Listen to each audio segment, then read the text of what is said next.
قابل صد احترام میرے بزرگوں، بھائیوں، عزیزوں اور دوستوں،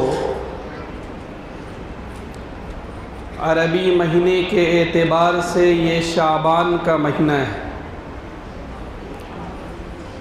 اس سے پہلے جو مہینہ گزرا اسے ہم رجب کا مہینہ کہتے ہیں، اور اس کے بعد جو مہینہ آنے والا ہے وہ رمضان کا مہینہ ہے۔ رمضان تمام مہینوں میں سب سے افضل مہینہ ہے، سب سے بابرکت مہینہ ہے۔ وہ ایسا عظیم الشان مہینہ ہے کہ جس میں اللہ نے قرآن پاک کو نازل فرمایا۔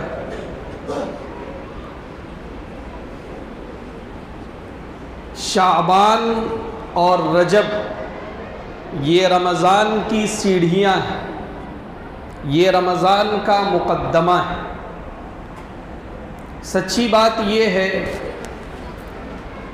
کہ جس طرح ہم اپنی زندگی کے معمول میں دیکھتے ہیں کہ ہماری زندگی میں اگر کوئی اہم بات پیش آنے والی ہوتی ہے، ہم اس کی تیاریاں بہت پہلے سے کرتے ہیں۔ ابھی بچوں کے ایگزام کا وقت چل رہا ہے، بچوں نے اس فائنل ایگزام کی تیاری بہت پہلے سے شروع کر دی تھی، اور ان کے گارجینز اور ان کے ماں باپ بھی ان بچوں کے ساتھ گویا کہ تیاری میں مصروف تھے۔ تب کہیں جا کر جو ہے فائنل ایگزام میں بچوں نے اچھا پرفارمنس کیا اور اچھا رزلٹ آیا۔ ہم اگر اپنے گھر میں شادی کی تاریخ طے کرتے ہیں، مہینوں پہلے سے اس کی تیاری کرتے ہیں تاکہ شادی کے موقع پر کسی طرح کی کوئی کمی نہ رہ جائے۔ اللہ ہم سب کو وہ دن دکھائے۔ اگر کسی نے حج کا ارادہ کیا، وہ اس کی تیاری مہینوں پہلے سے کرتا ہے کہ کہیں ایسا نہ ہو کہ حج کے سفر میں جانے سے پہلے کوئی اہم کاغذ رہ جائے، کوئی اہم بات رہ جائے۔ اللہ کے رسول صلی اللہ علیہ وسلم نے جو زندگی ہمارے سامنے چھوڑی ہے، ایک جائزہ لینے سے یوں اندازہ ہوتا ہے کہ اللہ کے رسول صلی اللہ علیہ وسلم رمضان کی تیاری بہت پہلے سے شروع فرما دیا کرتے تھے۔ کتابوں میں یہ بات آتی ہے کہ جب رجب کے مہینے کا چاند نظر آتا تو اللہ کے رسول دعا فرمایا کرتے تھے، اللہم بارک لنا فی رجب و شعبان و بلغنا رمضان، کہ اے اللہ میری زندگی میں برکت عطا فرما، میں رجب کے مہینے میں زندہ رہوں، میں شعبان کے مہینے میں زندہ رہوں، اور رمضان کی مبارک ساعتوں سے فائدہ اٹھانے کا مجھے موقع ملے۔ گویا کہ رجب کا مہینہ، رمضان کا مہینہ ملے، اس کی دعا میں اللہ کے رسول صلی اللہ علیہ وسلم بسر فرما رہے ہیں۔ اور جب شعبان کا مہینہ آتا، جو رمضان سے پہلے کا مہینہ ہے، جس مہینے میں ابھی ہم سانس لے رہے ہیں، صحابہ نے بیان کیا، بعض صحابہ نے تو یہ بیان کیا کہ شعبان کا پورا مہینہ اللہ کے رسول روزہ رکھتے تھے۔ بعض لوگوں کا بیان یہ ہے کہ شعبان کا اکثر حصہ اللہ کے رسول روزے میں گزارتے تھے۔ علماء کا بیان ہے کہ جن صحابہ نے یہ بیان کیا کہ شعبان کا پورا مہینہ اللہ کے رسول روزے میں بسر فرمایا کرتے تھے، اس کا بھی مطلب یہی ہے کہ شعبان کا زیادہ تر حصہ اللہ کے رسول روزے میں بسر فرمایا کرتے تھے۔ اللہ کے رسول صلی اللہ علیہ وسلم نے ایک موقع پر فرمایا تھا، لا تتقدموا رمضان بصوم یوم او یومین، کہ دیکھو رمضان سے ایک یا 2 دن پہلے روزہ نہیں رکھنا ہے۔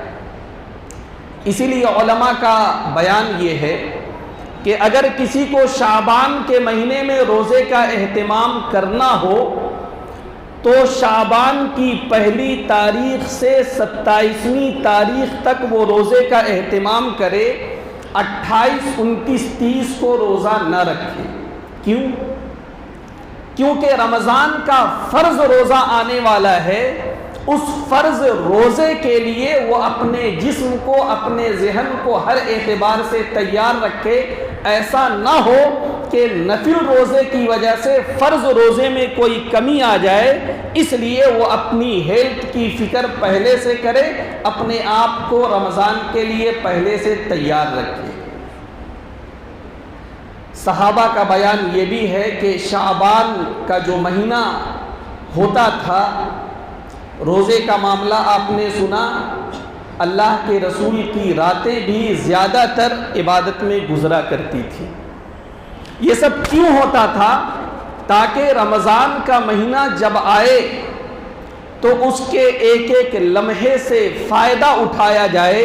یہ تعلیم اللہ کے رسول صلی اللہ علیہ وسلم نے اپنے عمل سے ہمیں دی ہے۔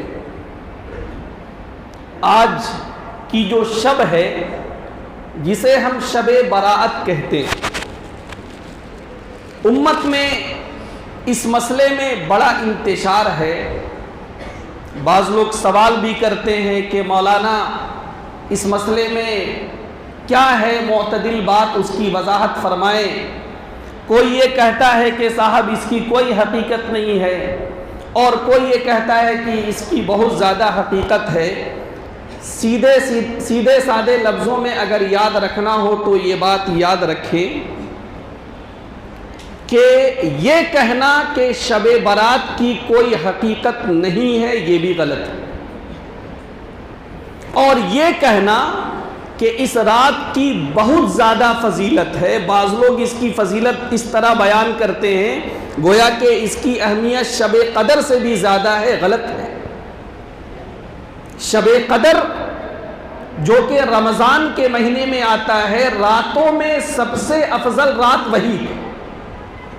اللہ نے قرآن پاک میں اس کی فضیلت میں باقاعدہ ایک سورت کو نازل فرمایا، اس لیے راتوں میں سب سے بابرکت رات وہ شب قدر ہے جو کہ رمضان میں آتی ہے۔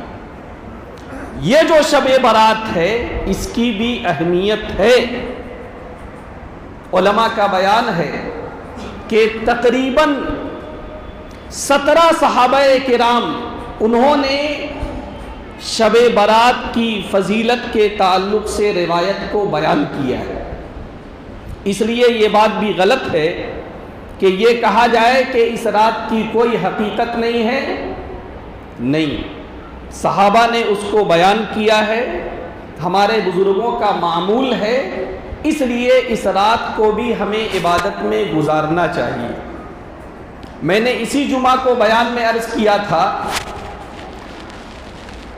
کہ احادیث میں یہ بات آتی ہے کہ جب رات کا آخری ثلث رہ جاتا ہے تو اللہ سبحانہ و تعالی آسمان دنیا پر اپنی شان کے مطابق نزول فرماتے ہیں، اور اللہ کی طرف سے یہ آواز لگائی جاتی ہے، هل من مستغفر فاغفر له، کہ اے میرے بندو، ہے میرے بندوں میں سے کوئی ایسا شخص جو مجھ سے مغفرت طلب کرے اور میں اس کی مغفرت کر دوں۔ ہمارے بندوں میں سے ہے کوئی ایسا شخص جو مجھ سے رزق کا طالب ہو اور میں اسے رزق عطا کروں۔ ہمارے بندوں میں سے ہے کوئی ایسا شخص جو مجھ سے عافیت طلب کر رہا ہو اور میں اسے عافیت عطا کروں۔ ہمارے بندوں میں سے ہے کوئی ایسا شخص جو میرے سامنے اپنا سوال رکھے، میرے سامنے اپنا مدعا رکھے، میرے سامنے اپنی درخواست رکھے اور میں اس کی درخواست کو قبول کروں۔ بقیہ راتوں میں یہ جو عمل ہوتا ہے وہ رات کے آخری حصے میں ہوتا ہے، لیکن طبرانی کی روایت ہے، حضرت ابو ہریرہ رضی اللہ عنہ راوی ہیں کہ شب برات یہ ایسی رات ہے کہ اس میں مغرب کے بعد ہی سے اللہ کی طرف سے آواز لگانے والے آواز لگانے لگتے ہیں اور فجر تک یہ ندا لگائی جاتی ہے۔ اس لیے میرے بزرگوں، یہ جو رات اللہ نے ہمیں دی ہے، ہم اہتمام سے اس رات کو گزاریں۔ ایک بات اور ہمارے ذہن میں رہے، بسا اوقات یہ بات سننے میں آتی ہے کہ شب برات جب آئے تو اس طرح کی نماز پڑھی جائے، اس طرح سے ذکر کیا جائے، یہ سورت اتنی مرتبہ پڑھی جائے۔ یہ بات یاد رکھیں کہ اس طرح کی باتوں کی کوئی حقیقت نہیں۔ شب برات کی فضیلت ہے، اس رات میں عبادت کرنے کی فضیلت ہے، لیکن اس رات میں عبادت کی کوئی خاص ترتیب احادیث میں منقول نہیں۔ جس کا جس طرح دل چاہے عبادت کرے، کسی کا دل چاہے وہ 100 رکعت نفل پڑھے، کسی کا دل چاہے اس سے کم پڑھے، کسی کا دل چاہے اس سے زیادہ پڑھے، کسی کا دل چاہے 10 پارے پڑھے، کسی کا دل چاہے اس سے کم پڑھے، کسی کا دل چاہے اس سے زیادہ پڑھے۔ یہ آپ کی بشاشت کے اوپر ہے، یہ آپ کی نشاط کے اوپر ہے، کوئی خاص ترتیب منقول نہیں ہے۔ آپ اپنی بشاشت اور نشاط کے اعتبار سے جتنا چاہیں آپ نفل پڑھیں، قرآن کی تلاوت کریں، اذکار کا اہتمام کریں اور عبادت کے ساتھ یہ رات گزاریں۔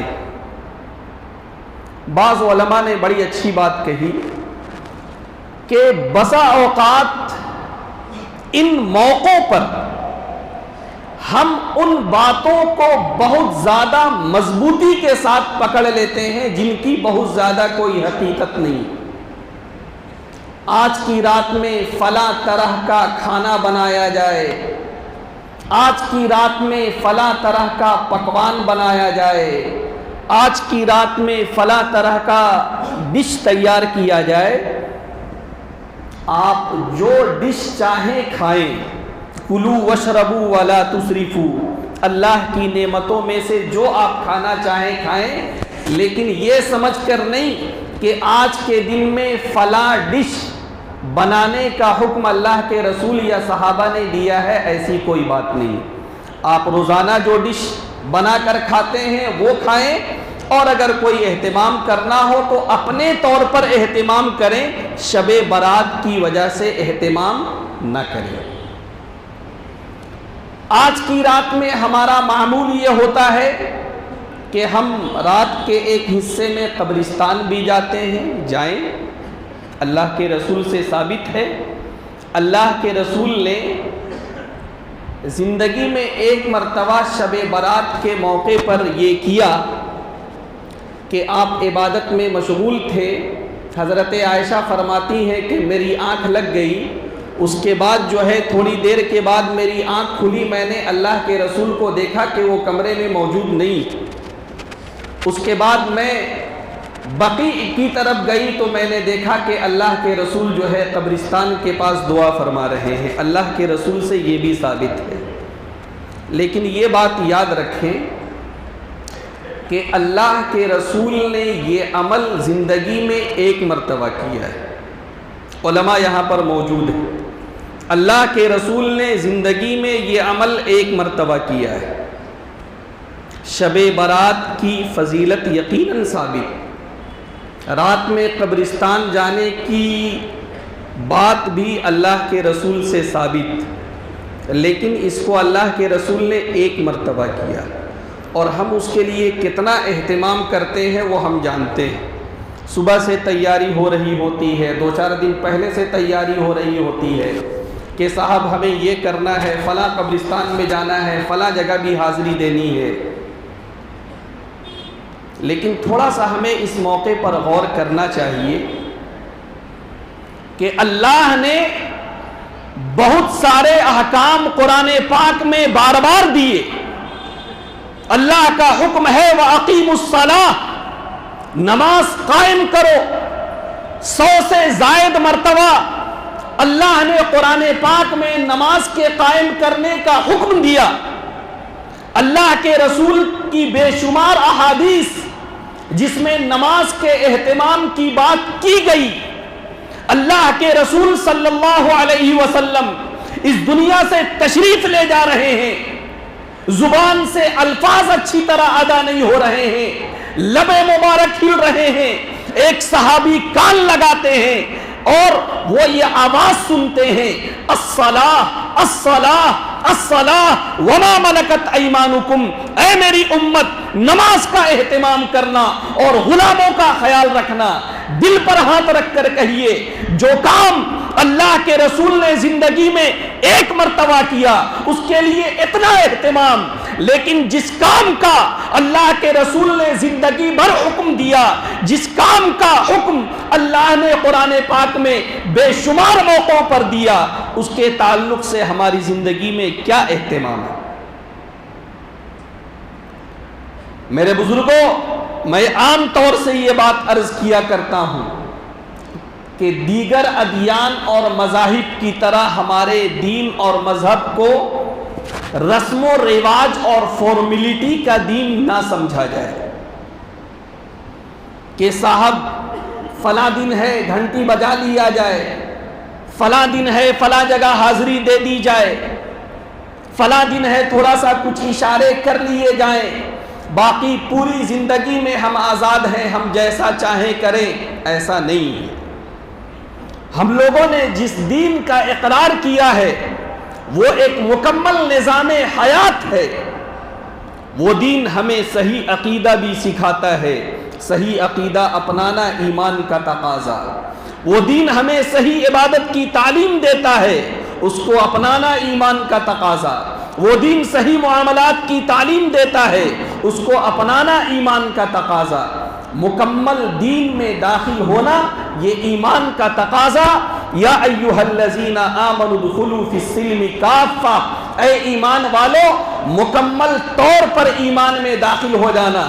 یہ نہیں ہونا چاہیے کہ نؤمن ببعض ونکفر ببعض, دل چاہے تو فلاں بات پر عمل کر لیا جائے اور جو چیز ہمارے مزاج سے میچ نہ کرتا ہو اس کو چھوڑ دیا جائے. یہ اپنے نفس کا دین ہے, یہ خواہش کا دین ہے. مکمل دین کا مطالبہ یہ ہے کہ ہم مکمل اپنی زندگی دین کے مطابق گزارنے والے. زیادہ لمبی چوڑی بات اس وقت نہیں کرنی ہے, ایک مختصر سی بات عرض کر کے انشاءاللہ جو ایک دوسرا موضوع ہے آج کے دن کا میں اس پر آؤں گا. میرے بزرگوں, احادیث میں یہ بات آئی ہے کہ یہ جو مبارک رات ہے, جس رات کی فضیلت قرآن و حدیث سے ثابت ہے, جس رات میں مغرب کے بعد ہی سے اللہ کی طرف سے آواز لگانے والا آواز لگاتا ہے کہ ہے کوئی مغفرت طلب کرنے والا کہ میں اس کی مغفرت کروں. مغفرت کی بارش ہو رہی ہوتی ہے, اللہ کی طرف سے عام مغفرت کا پروانہ دیا جاتا ہے. لیکن اس موقع پر بھی کچھ لوگ ایسے ہیں وہ جو کہ اس موقع پر مغفرت سے محروم رہتے ہیں. حدیث میں کہا گیا اگر کوئی شرک میں مبتلا ہے اس کی مغفرت نہیں ہوگی. جی,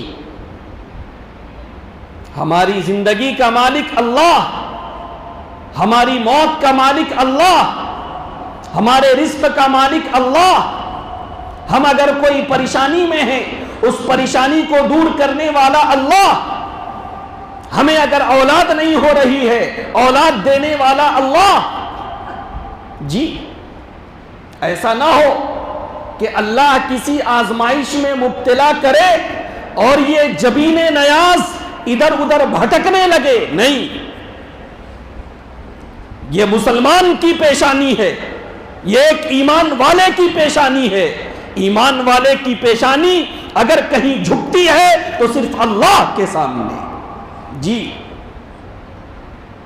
تو بچا بچا کے نہ رکھ اسے, تیرا آئینہ ہے وہ آئینہ کہ شکستہ ہو تو عزیز تر ہے نگاہ آئینہ ساز میں. ہر طرح کے شرک سے اپنے آپ کو بچانا ہے. جو شخص شراب کا عادی ہے, جو شخص اپنے والدین کی نافرمانی کر رہا ہے، جو شخص ٹخنے کے نیچے پاجامہ پہن رہا ہے، یہ وہ لوگ ہیں جس کی مغفرت آج کے رات میں بھی نہیں ہوتی۔ اور میرے بزرگوں، ایک بڑی اہم بات، اللہ کے رسول صلی اللہ علیہ وسلم نے فرمایا کہ آج جب کہ مغفرت کی بارش ہو رہی ہوتی ہے، جو مشاحن ہے اس کی مغفرت نہیں ہوتی۔ مشاحن کسے کہتے ہیں؟ مشاحن وہ جو اپنے دل میں کسی مسلمان کے تعلق سے کینہ رکھے، بغض رکھے، حسد رکھے۔ جی، قرآن پاک میں ہمیں جو دعائیں سکھائی گئیں ان میں سے ایک دعا یہ بھی ہے، ربنا، اے ہمارے رب، لا تجعل فی قلوبنا غلا للذین آمنوا، میرے دل میں کسی دوسرے مسلمان کے تعلق سے کوئی غل نہ ہو، کوئی حسد نہ ہو، کوئی بغض نہ ہو، کوئی کینہ نہ ہو، کوئی میل نہ ہو، کوئی چھل نہ ہو، کوئی کپٹ نہ ہو۔ اللہ سبحانہ و تعالی قیامت کے دن جنتیوں کو جب جنت میں داخل کریں گے تو جنت میں جانے سے پہلے ریفریشمنٹ کا جو عمل ہوگا اس میں سے ایک بات یہ بھی ہوگی، وَنَزَعْنَا مَا فِي صُدُورِهِم مِّن غِلٍّ، کہ ان کے دلوں میں جو بھی غل اور حسد ہوگا اس کو پہلے دور کر دیا جائے گا، اس کے بعد اسے جنت میں داخل کیا جائے گا۔ آج تھوڑا سا ہم دیکھیں، ہمارا دل اپنے بھائی کے تعلق سے صاف ہے یا نہیں؟ کوئی بات کہیں پر ہو گئی، کسی نے اونچی آواز میں ہم سے بات کر لی، ہم نے من میں رکھ لیا۔ کسی نے کہیں پر کوئی حق بات کہہ دی جو میرے خلاف پڑتی تھی، ہم نے من میں رکھ لیا۔ کسی نے اور کہیں پر کوئی معاملہ ہوا، کچھ کہہ دیا، ہم نے من میں رکھ لیا، اور ایسا رکھا کہ اس کو ہم بھلانے کا نام نہیں لیتے، بلکہ اس انتظار میں رہتے ہیں کہ کون سا ایسا موقع آئے کہ ہم اس کو نقصان پہنچائیں، کون سا ایسا موقع آئے کہ ہم اس کی امیج خراب کریں۔ میرے بزرگوں، اگر ہمارے دل میں کسی بھی مسلمان بھائی کے تعلق سے کوئی میل اگر ہوگا، اس رات میں مغفرت ہماری نہیں ہوگی، تو ہمیں خصوصی طور پر اس بات کا اہتمام کرنا ہے۔ زندگی ہے، اونچ نیچ ہو جایا کرتی ہے، بھائی بھائی میں اونچ نیچ ہو جایا کرتی ہے، پڑوسیوں میں، رشتہ داروں میں اتار چڑھاؤ ہو جایا کرتا ہے۔ اگر کوئی ایسی بات ہو گئی، اسے بھلایا جائے، اسے یاد نہ رکھا جائے، اللہ کے لیے اسے معاف کیا جائے۔ ہم ایک چھوٹی سی غلطی کو پکڑ کر زندگی بھر بیٹھ جاتے ہیں۔